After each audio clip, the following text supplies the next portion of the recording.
क्या करते हो आप? मैं शादी की कोशिश करता हूँ। वो तो ठीक है, लेकिन करते क्या हो? मैं इंतजार करता हूँ किस चीज का? शादी का।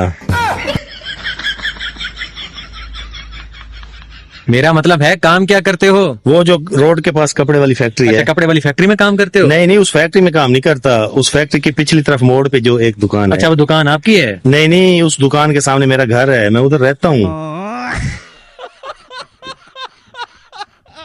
तो घर पे क्या करते हो? घर वालों से बात करता हूँ शादी की।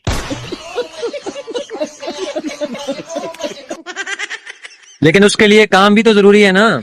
काम भी करता हूँ, मैं नजर का स्पेशलिस्ट हूँ।